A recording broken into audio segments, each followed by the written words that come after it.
Alright, what I've got here is a Mercury 8cm flathead V8 that came in the scrapyard in a 1950 Ford flatbed truck that was just destroyed. The engine itself was complete, but stuck. Turns out, it's never been overhauled. Had the factory piston still in it. It has had a valve job, as you can see from that right there. Says Ford on it. That is more like one of the factory valves. I've got all but a couple of them loose, and I even cut one of them. Which one is it? Well, I don't remember. That one. If I can get it up out of here. Come on. I got a valve grinder behind me on the bench, but just to see what it would clean up like. See if I can get that silly. Come on, you son of a. Anyway, I cut that valve, just touched it across the machine, only broke one bolt, pulling the whole thing out. These blocks are known for cracking right here, like this one is. You can see it. No Magnaflux needed. That one's not cracked. That one is. But I don't think this engine's actually going to go in anything. My grandpa used to build and race these a long time ago. Oh no! Knocking stuff over. And I've been looking for one since I was about 15, 16 years old. Found this one.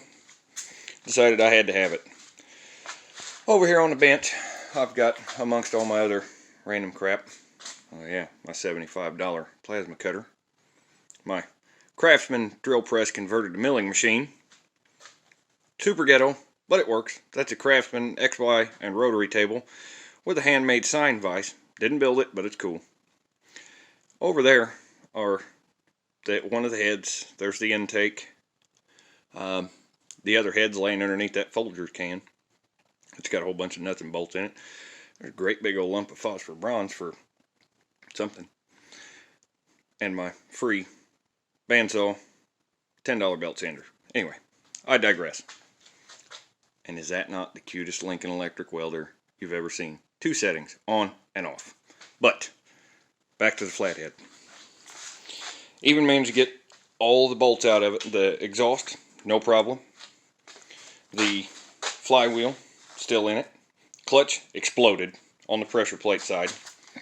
That is laying over here somewhere amongst the other random crap tools. One of these days I'll clean up there. There's one of the head gaskets. Let's see if we can find it here. Oh, dang, that thing's heavy. Oh boy. I kept the clutch linkage out of it. There's the clutch and the pressure plate and the dust cover. That's what's left of the clutch. This side, not so bad. That side, yeah, she's pretty toast. Pressure plate's down in there. It's still in relatively good shape. And I've got a wall full of parts. One cylinder was stuck. The piston, bad. There is all 8 of the pistons, just chilling. The original oil bath air cleaner. Timing cover with the front mounted distributor. Here's my flywheel. I'd say all things considered, yeah, she's got some pretty bad heat checking, but it's serviceable for what I'm using it for. One of the 2 water pumps, that's part of the frame where I cut it out of the truck, and this is one of my biggest problems I've got now, besides having that block board. That pulley is busted where the belt stayed in it, and it just rusted and split it in 2. I can't find it. However, I think I can make another pulley. I work at a scrapyard. I can get cast iron all the time. No big deal. There's the other piece of the frame where I cut it out. Oil filter housing, generator that's not locked up, and a mounting bracket. Starter that has got to be the weirdest mounting I've ever seen on a starter. Fan hub that still turns. Dipstick, exhaust crossover, exhaust manifolds. Here are the main caps and main bearings. I was really glad to see this. Yes, they're tired, but they're intact. That one has some slight delamination right there. But the other ones, for what it is being completely locked up when I got it, I am really, really happy to see that. I nicked it right there taking it out. And here is the last one. Now, the rod bearings was real tired. Let's see if I can find you that one piston. Ah, there it is. Yeah. If you know anything about engines, seeing that right there tells you all you need to know. It took a punch and a hammer to get that piston loose. You can see the rings in it are just toast. Yeah, that, no bueno. I don't think you're supposed to be able to see clear through the head of your piston. But what is neat is that somewhere down inside of here, right in there, you might be able to see made in USA. And there's some casting numbers in there that I can't hardly make out. But this is the coolest part to me. See if I can get you in frame there. Mercury. Factory Mercury pistons. Yeah, when I say the rod bearings are tired, they're tired. They're plumb wore out. But they're all the same. Every one of them is equal. Got the crankshaft out. Focus. Thank you. Sitting by the other scrapyard saved lathe. Set that guy right back up there. There's the dizzy cap. Cool. Had one thermostat delete on it. The other one was still in it. Why? I don't know. I didn't do it. Carburetor or fuel making happener if you so choose. And there is the oil fill fuel pump. That's not the correct sediment bowl. I just found one, slapped it on. It's whatever. There's a dizzy distributor, if you will. I think it's still in relatively good shape. It's not all loose. Rotor's a bit rusty, but hey, I bought it out of the junk. Cost me less than $200. One of the coolest parts that I have to go with that engine is this. It is a period correct 4-speed transmission that is not stuck, with the attached parking brake and, you know, asbestos and whatnot hanging right out the back. Parking brake kind of works. Little button guy here, pretty stuck. Oh well, but I said it wasn't stuck. Come on. There. I at least got one forward, one backward. Don't know. I don't think that's exactly super awesome. It's super custom, that's for sure. But it is what it is. Bell housing's good. Input shaft is good. You know. Yeah, that's a 8 or 10 inch Craftsman Atlas lathe in there. Just kind of hanging out. Found 2 of them, bought them both. My brother has the rest of the dooley woppy that goes on here, the compound top slide. That guy, because he got the other lathe. I knew he'd use his before I used mine, so I told him he could borrow it. Now I want it back, because I'm going to do something with this lathe, whether that be fix it, or sell it, or I don't know, but couldn't see it go to the scrap. I even have the right motor for it. And there's the end cover, there's the top cover, all the change gears and crap, little bitty mini baby faceplate. That's the lathe I use the most. Atlas 618, little 6-inch guy. Does what I need it to do. Not super precise. I'm not a machinist. But, by God, I can make chips. So, and it's mine. Thanks to a good friend of mine. But yeah, there's a pretty neat little engine I need to do a video on too. That's an old Power Products Model 1000 2-stroke general purpose motor. It runs. I got it running. Cleaned the points on it, put some gas in her, pulled the rope. Had to fix the high-speed jet there because it was snapped off. Use that little lathe right over there to bore it and cut a brass bar for it. And I don't remember if I soldered brazed, super glued, JB Weld, what? But I attached it back together, works perfect. Yeah. I get really cool stuff all the time through the scrap, like brand new boxes of welding rods for 20 cents a pound. Anybody who knows anything about welding knows that those are expensive. 20 cents a pound. Paid $1 for this whole tube of flux coated brazing rods. Couldn't pass it up. Hey, there's a 3-jaw chuck for that bear lathe. Whole bunch of random stuff. Roll of wire, got for like $4, $5. This, I'm really happy about. Arc gouging rods. I can't wait to start doing that. Got a super cool old drill that works. I think it was like $12. It's a super old Black & Decker, I want to say. Come on, shirt stuck on the torque band blades. Yeah. Check this guy out. Sorry the video's so shaky. I'm doing this kind of last minute. 1/2-inch heavy duty electric drill. There you go. You can see the tag. But it does work. Boy, that is a man eater there. Big fan of my red tools. Obviously. Just picked that guy up from my brother. Only been used once. So glad to have it though. Got this big guy. That does work. Even with a little bit of short cord, I tested it. It works. That was less than $10. Couldn't pass it up. Had 2 of those. Give one of them away. Could not stand to see them go to the junk. Both of them had cords in them that needed replaced. This one still needs replaced. But, hey, it is what it is.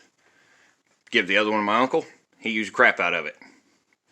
I couldn't handle seeing it go to the junk. Oh, there's the original fan for the flathead, too. Pretty cool old shell can I found in the junk one day. Yeah. Oh, yeah. That guy. One of these days I'll make a video on that once I actually mount it to a board and get it working. I can't wait to try that dude out. Alright. Yeah. Oh yeah, my pretty sweet auction buy $10 Hunter Alignment Products, St. Louis, Missouri cabinet. I keep, you know, just the regular household essentials, your TIG tungstens and whatnot, staples, gotta have them. Welding helmet shields, extra auto dark lens. This thing's handy in your pocket on a shirt when you need to duplicate things. Yeah, still got the paint and the logo on the front. That is full of nothing but welding stuff.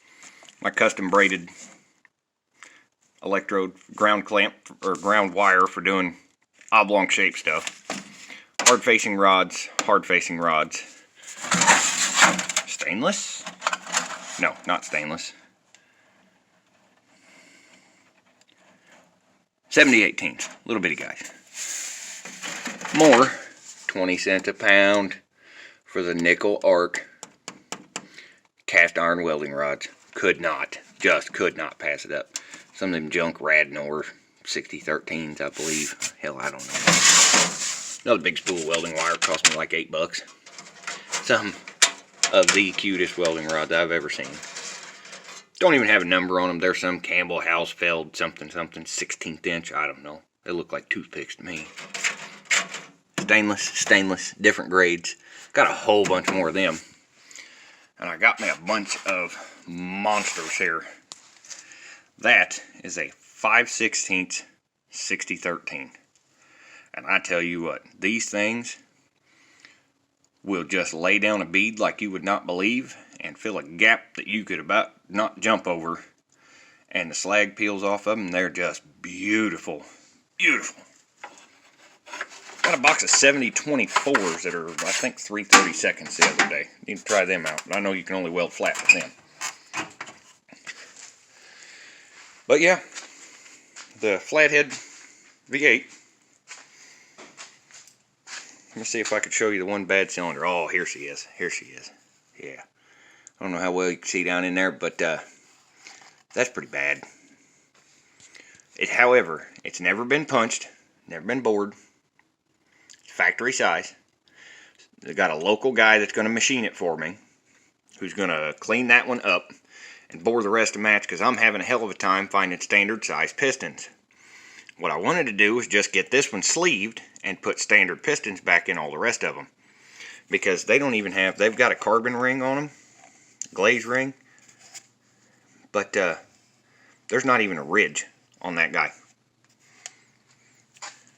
Yeah, there's a little bit of a ridge right there, where you could see where the rings had been setting for a long time.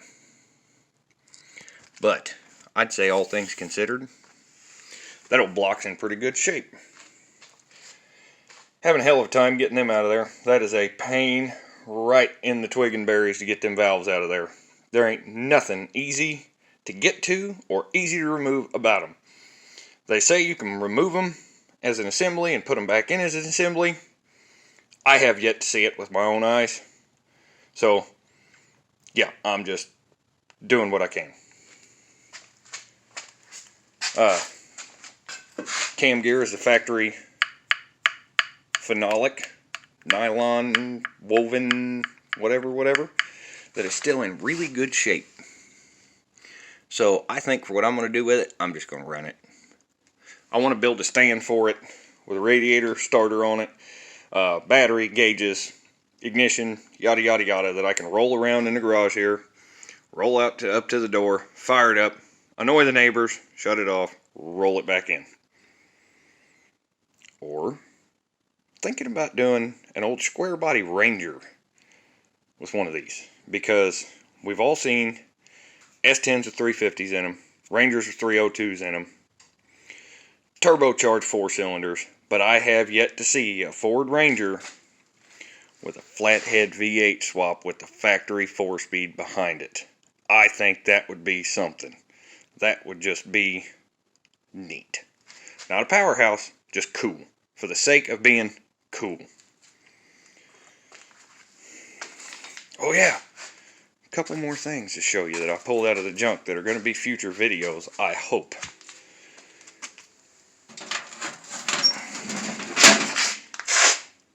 One of them guys, a right saw, one of the reciprocating saws. It's not a chainsaw, not even close. But it's stuck, unfortunately. If I don't get it running, cool conversation piece. I also have, that I saved from the scrapper. Well, they're already at the scrapper, but I saved from the scrap truck load. I got 4 of them. One is junk. You can see one right there, another one right there. I have a single-cylinder Maytag engine that's in pieces, but I now have these guys. There's one here, that's Kickstart, of course, that's free. And that one's free too. They hang from the bottom. I've got one that doesn't. So, anyway, that's a short update. Sorry for not uploading more. I've got some cast iron welding video that I need to do here tomorrow morning. The power hacksaw 6-second video I just posted. Yeah, I got in a hurry trying to pull it off of the board that it was on, and did a stupid. I broke it in half. It was perfect, other than having one repair done on it in the past. Move Grandpa's socket set. Right here. It's been brazed back together. Other than that, it was perfect and dirty. But I broke the bed in half like an idiot. So I got to fix that. And my granddad that lives next door, my wife's grandpa, broke his vise. I don't think this is going to work. I told him I would give it a hell of a shot. It's already broke. I can't break it more. Yeah, when I say he broke it, he really broke it. Like, snapped that dude right off at the base. That is a really porous casting. You can see where it's been cracked for a while. Oil contaminated. There's a big blowhole in the casting there. I don't know if I'm going to even get it clean enough to weld, but I'm going to try. Ain't no harm in trying. It's already broke. Can't break it more. What do I got to lose? If anything, give me good practice for fixing that hacksaw guy over there. But I seen somebody commented and said they wanted to see a video on the Ford V8. If that's not the one you were looking for, I hope you still liked it. Thank you all for watching. I know it's kind of off the cuff, a little bit bouncing around my garage and everything like that. I got more stuff to show you. Got a Hobart, great big G258, 258G something or other, flathead 4-cylinder Willys Jeep powered engine driven welder that runs like a dream, that welds now, that I paid $300 for. Yeah. I've also got a SA200 pipeliner out in my barn, out through that window. Yes, my garage has an air conditioner. It needs an engine. I've got a diesel that I'm thinking about putting in it. I don't know. I've got a couple of Continentals I can replace it with. I don't know. But that's an update. Sorry I haven't posted more. It's been a long time since I posted. I'm hoping to start recording this stuff more often as I'm doing it. I really wanted to record this thing coming out and getting torn down, but it's kind of been hit and miss. I'll work on it for 15-20 minutes here and there, run in here, take a couple of valves loose, clean up, go to bed kind of thing. So I'll see what I can do. It's hard working full-time, doing this kind of stuff on heavy equipment all day, then finding the motivation to come home and do it here. But seeing that I have even just one person that's engaging that says they can't wait to see it, I'm going to do my best. Anyways, thanks for watching. I'm going to bed because I got to be at work tomorrow morning. So, have a good one, y'all.